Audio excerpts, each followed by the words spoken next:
నమస్కారం అండి. నేను మీ ఆస్ట్రోన్యూమరాలజిస్ట్ రహిమాన్ని.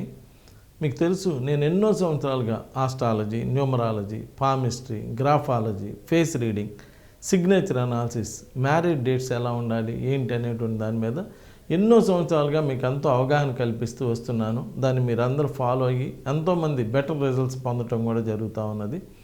ఇవాళ నేను ఇక్కడ చెప్పేది ఏంటంటే, వెహికల్ నెంబర్ ఎలా ఉండాలి, అది బండి కానీ, కారు కానీ, ఏదైనా కానీ, లారీ కానీ, బస్ కానీ, ఏదైనా మీరు వాడుకునేటువంటి వెహికల్ నెంబర్ ఎలా ఉండాలి అనేటువంటి దాని గురించి మాట్లాడుతున్నానండి.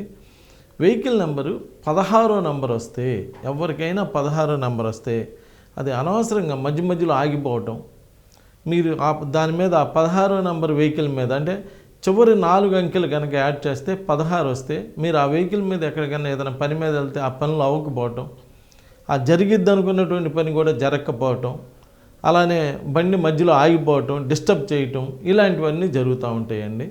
కాబట్టి మీరు ఫస్ట్ ఏం చేయాలంటే, మీరు వాడేటువంటి, ఎందుకంటే మన జీవితాలు చాలా చిన్న జీవితాలు కాబట్టి చక్కగా మనం వాడేటువంటి నెంబర్లో 4 నెంబర్లు ఏమున్నాయో చూసుకొని 16వ నెంబర్ కనుక వస్తే మీకు నమ్మకం ఉన్న, మీకు తోచిన ఆస్ట్రోన్యూమరాలజిస్ట్ని కలిసి దానికి తగ్గ రెమెడీ చేయించుకోండి. ఈ 16వ నెంబర్ అనేటువంటిది బాగా ఇబ్బంది పడుతుందండి.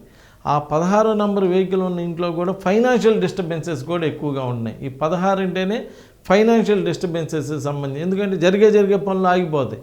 జరిగే పనులు ఆగిపోతే ఆటోమేటిక్గా డబ్బుల్లో ఇరుక్కుపోతాం, ఫైనాన్షియల్ డిస్టర్బెన్సెస్ వచ్చేస్తాయి. కాబట్టి మీరు అలా లేకుండా చక్కగా ఈ 16వ నెంబర్ కనుక ఉంటే మాత్రం దానికి తగ్గ రెమెడీ చేయించుకొని మంచి నెంబర్ ఉండేటువంటి వెహికల్ని వాడుకుంటాం వల్ల మీరు బాగా డెవలప్ అవడానికి అవకాశం ఉంటుంది. కాబట్టి ఒకవేళ మీ నంబరు ఇవాళే చెక్ చేసుకోండి. ఒకవేళ మీ 4 నెంబర్లకు కొడితే 16వ నెంబర్ ఉందేమో చెక్ చేసుకొని దానికి తగ్గ రెమెడీ చేయించుకోండి. నమస్కారం.